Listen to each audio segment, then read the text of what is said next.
Hello friends. So today the topic is doctrine of pitch and substance. I already discussed most of the judicial doctrines, which is the innovation of our judiciary. So the judicial doctrines basically uh, are useful for judiciary when it is deciding on different types of cases.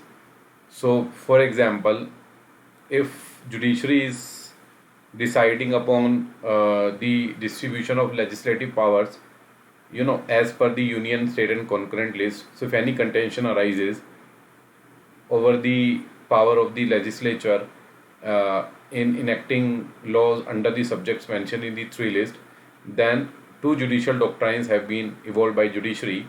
One is doctrine of pitch and substance, which I am going to discuss today, and second is doctrine of colorable legislation. This I already discussed in my past lecture, so you can go to my channel and learn the topic. So today we will discuss doctrine of pitch and substance.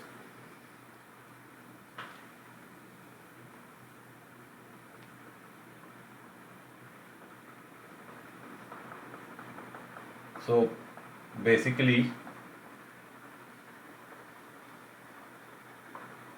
doctrine of pitch and substance. So basically, this doctrine of pitch and substance, it is useful for judiciary when it is deciding upon or the contentions which has arisen between the union and states. So it may happen that the union, when it is enacting a law in union list, it also may encroach upon some the effect of the law may encroach upon state list also, and vice versa. Means when state is enacting a law in state list, so it may happen that the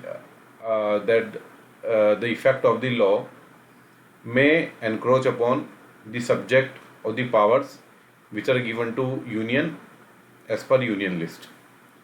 Okay, so it may happen like any of the entity, any of the state entity like union or state may encroach upon subject in the different list.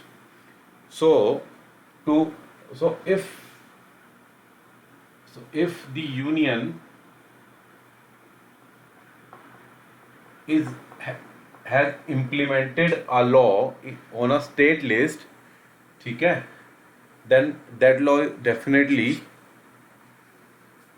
has been declared unconstitutional, because these lists basically, the state list, union list and concurrent list, basically they are the list which actually divides the legislative powers between the union and states. ठीक है. So if a union implements a law in a state list and if a state implements a law in a union list, then the law definitely will become unconstitutional.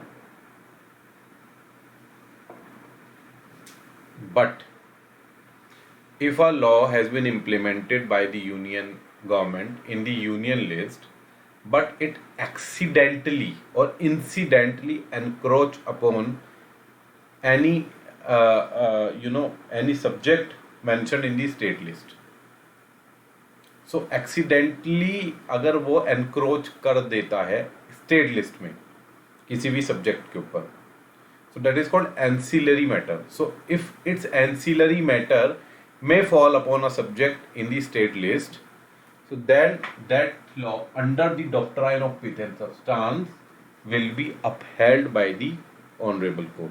Okay, so if union government implements a law in the union list,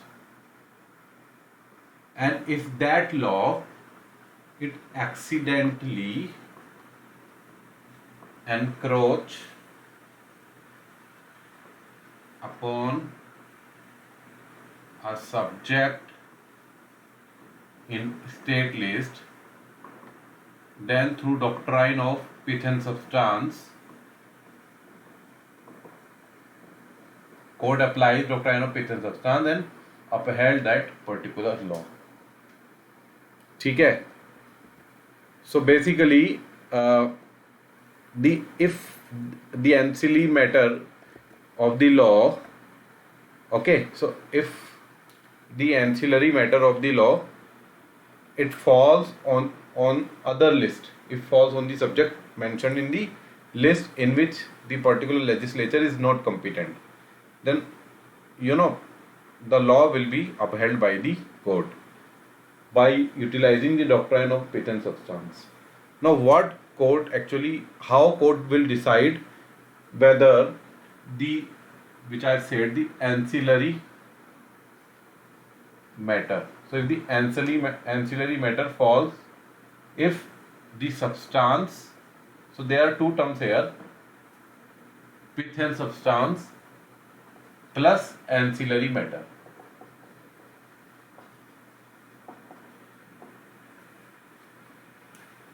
So basically, what court will look into? Court will look into the substance of the law.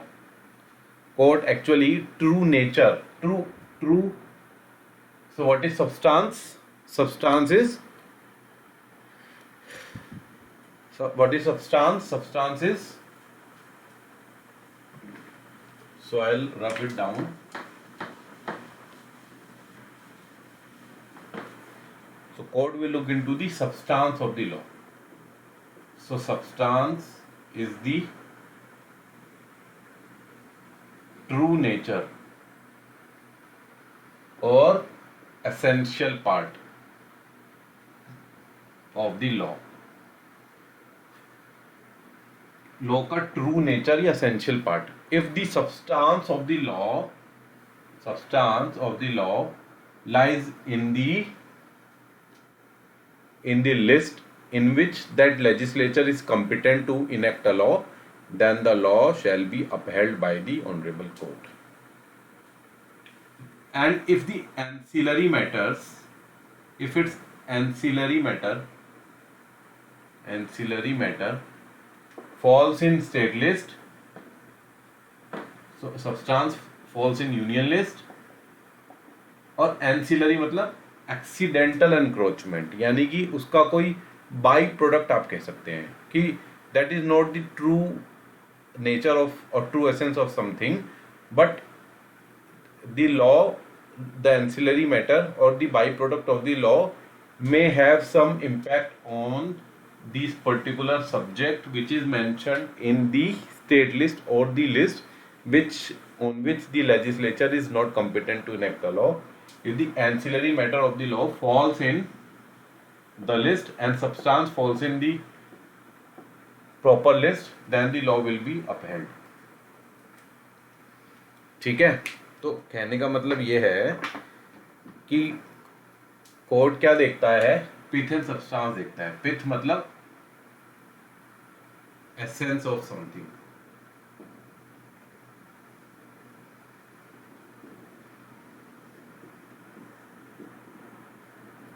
So court will look into the essence of the law. So if the essence of the law falls in the list, or if the essence and substance of the law, so essence of something plus substance of the law falls in the, or the substance falls in the list in which the legislature is competent, and the ancillary matter, if its ancillary matter is just falls in the other list, then the law will be upheld. तो कहने का मतलब ये है कि court देखता है कि उसका जो एसेंस है लॉ का या मेन एसेंशियल पार्ट है लॉ का, अगर ये उस पर्टिकुलर लिस्ट में पड़ रहा है तो लॉ उसको अपहेल्ड कर देता है कोर्ट. ठीक है. So if any question arises as to whether a particular law relates to a particular subject, किस सब्जेक्ट से रिलेट कर रहा है, अगर ये डिटर्मिनेशन करना होता है कोर्ट को, तो कोर्ट सब्सटेंस देखता है मैटर का। सो अगर सब्सटेंस पर उस लिस्ट में पड़ रहा है, तो अगर वो इंसिडेंटल एनक्रोचमेंट किसी दूसरी लिस्ट में पड़ रहा है तो भी उसको इनवैलिड नहीं घोषित किया जाता, वो कॉन्स्टिट्यूशनल और वैलिड घोषित किया जाता है। ठीक है। So basically this is the doctrine of pith and substance. ठीक है, इसको थोड़ा सा केस स्टडी से समझते हैं, बट इसमें एक दो पॉइंट्स हैं, उससे पहले मैं वो एक दो पॉइंट्स डिस्कस आपसे कर लेता हूँ, then we will move to case studies.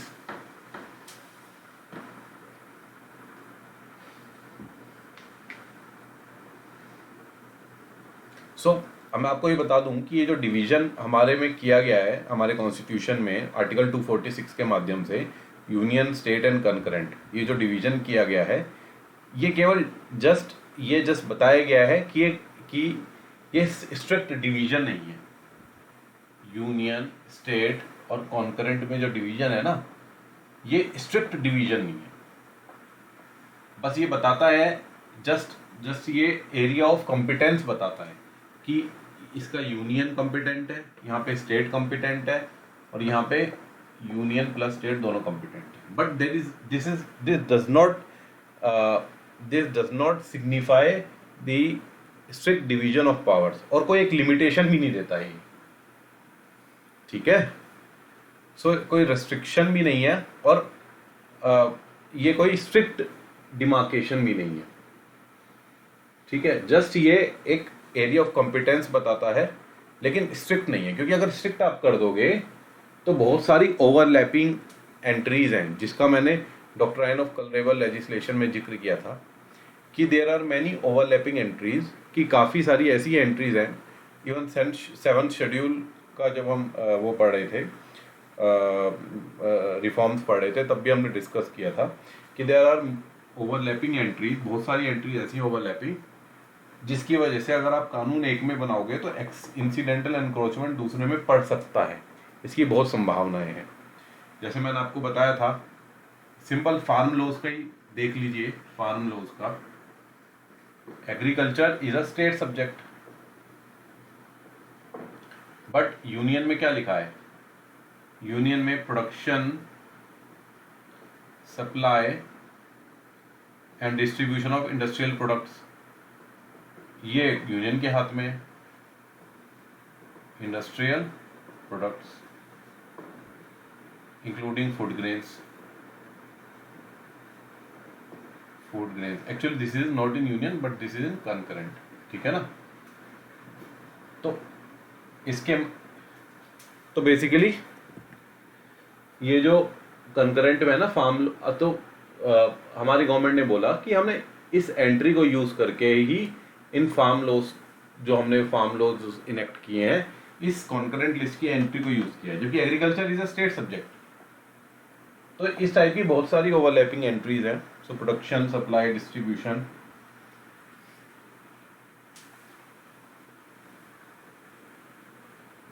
ठीक है, इसमें एक दो चीजें और थी, production, supply, distribution. So this is actually entry 33 of the concurrent list.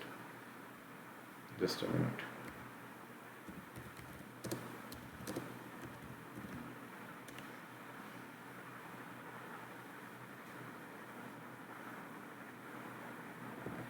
ठीक है। So trade and commerce and production, supply, distribution of this. तो इस तरीके की ओवरलैपिंग एंट्रीज हैं, और भी बहुत सारी हैं। जैसे एनिमल डिसीजेस का मैंने बताया था कंकरेंट में है, but protection of animals is in this concurrent, but animal diseases in state list. तो इस तरीके से बहुत सारी overlapping, land in state but land acquisition in concurrent.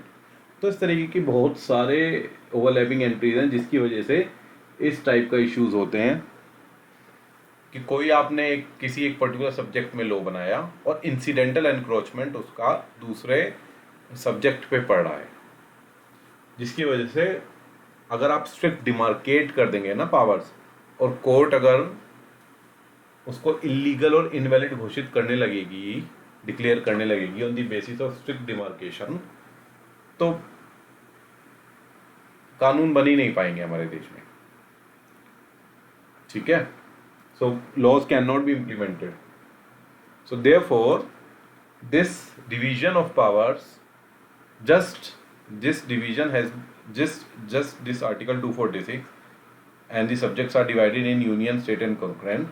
This is just signify that this is the area of competence of the union and state government, but this does not signify strict demarcation of powers, strict demarcation of functions, plus there is no strict limitation also, ठीक है। अब इसके बारे में हम case study से समझते हैं। सुप्रीम कोर्ट जुडिशियल डिसीजन से,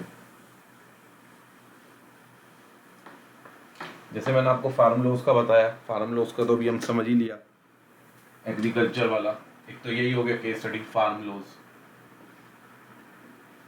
तो doctrine of pith and substance में भी कोर्ट इसे अपहेल्ड कर दे, ठीक है ना, farm laws, doctrine of pith and substance, तो कोर्ट देखेगा कि उसका सब्सटेंस जो है क्या वो उस पर्टिकुलर लिस्ट में लाई कर रहा है जिसमें वो कॉम्पिटेंट है, अगर कर रहा है तो ठीक है, नहीं तो इनवैलिड।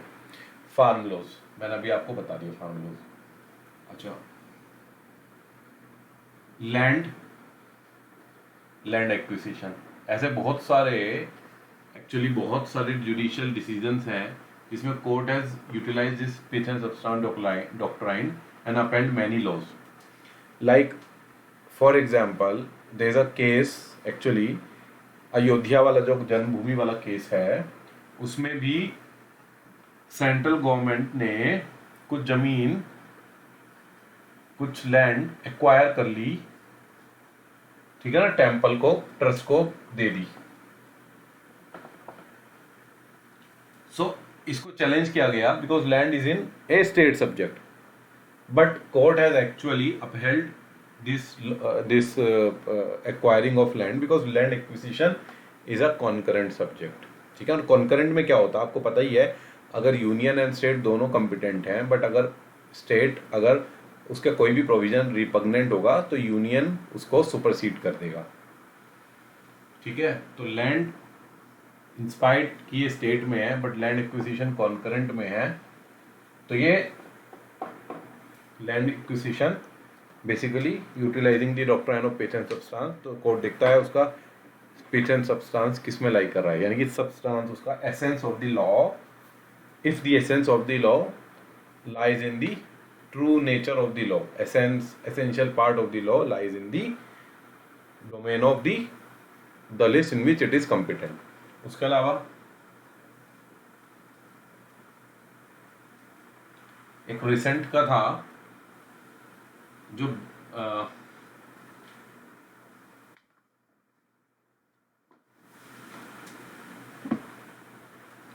जो कोऑपरेटिव बैंक्स हैं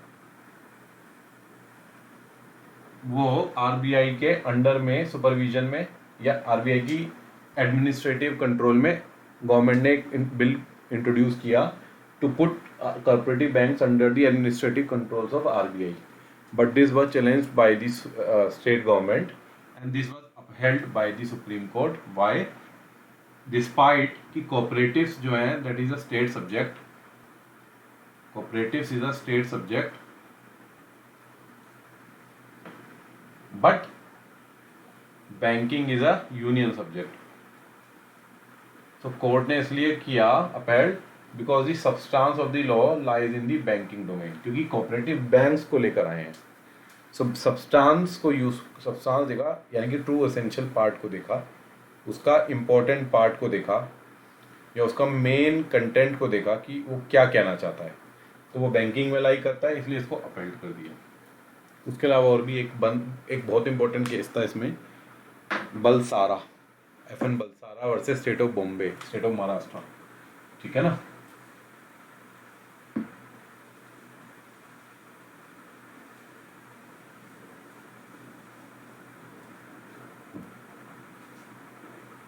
FN बलसारा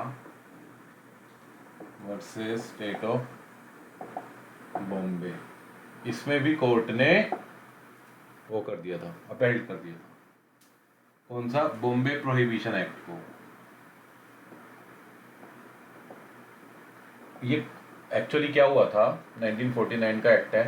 एक्चुअली क्या हुआ था, इस एक्ट के माध्यम से स्टेट गवर्नमेंट ने बॉम्बे के अंदर प्रोहिबिट कर दिया था, sale and purchase of alcohol को प्रोहिबिट किया था, यानी कि लिकर को, ठीक है ना, because liquor is a state subject. But ठीक है, बट सेंट्रल गवर्नमेंट ने इसको वो किया था, चैलेंज किया था इन दी कोर्ट, और बोला था कि इसको प्रोहिबिट करने से उनको कस्टम्स ड्यूटी का नुकसान हो रहा है, कस्टम्स ड्यूटी का। अब कस्टम्स ड्यूटी क्या है, that comes under the purview of the union government, ठीक है। तो इसकी वजह से क्या हुआ, कोर्ट ने बोला कि सब्सटेंस लाई कर रहा है किसमें, स्टेट में, सब्सटेंस को देगा ना, even if it is impacting the collection of the customs duty, क्योंकि पोर्ट से अब प्रोहिबिट कर दिया, तो पोर्ट से now sale and purchase of alcohol from the Bombay port can not happen, but it is incidentally encroachment है ये, substance of the law lies in the sale and purchase of alcohol which is under the competency of the state government, and so the Bombay Prohibition Act has been upheld by the court, ठीक है। सो इसके अलावा land का मैंने आपको बता दिया, farm laws का बता दिया, कोऑपरेटिव्स का, बॉम्बे प्रोहिबिशन एक्ट, ठीक है। इस तरीके से ही बेसिकली बहुत ज़्यादा ये 3-4 इम्पोर्टेंट जो मुझे लगे इम्पोर्टेंट केस स्टडीज़ हैं, जिनसे आप समझ सकते हैं कि क्योंकि हमारी बहुत सारी ओवरलैपिंग फंक्शंस हैं और ऐसे फंक्शंस हैं जो कि आपस में इंटरलिंक्ड हैं।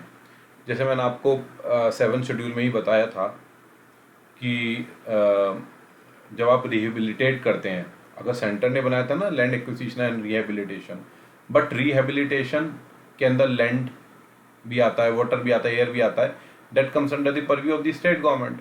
सो इशू ये हुआ इस वजह से, water is a state subject, land is a state subject, कि रिहेबिलिटेशन इंसिडेंटल एनक्रोचमेंट, एक्चुअली आप क्या कर रहे हैं, लैंड एक्विजिशन कर रहे हैं, that is a concurrent list, तो रिहेबिलिटेट भी तो करेंगे ना उनको, so that is a by product और incidental ancillary matter of the law. So the substance of the law lies in the land acquisition, तो वो भी कोर्ट ने अपहेल्ड कर दिया था, लैंड एक्विजिशन वाला भी। तो ये भी हम लिख लेते हैं।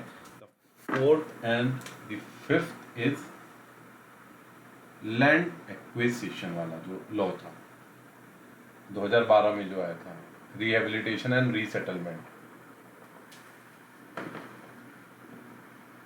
Settlement 2012 has been upheld because the substance of the law lies in the list in which the union government is competent to enact a law. So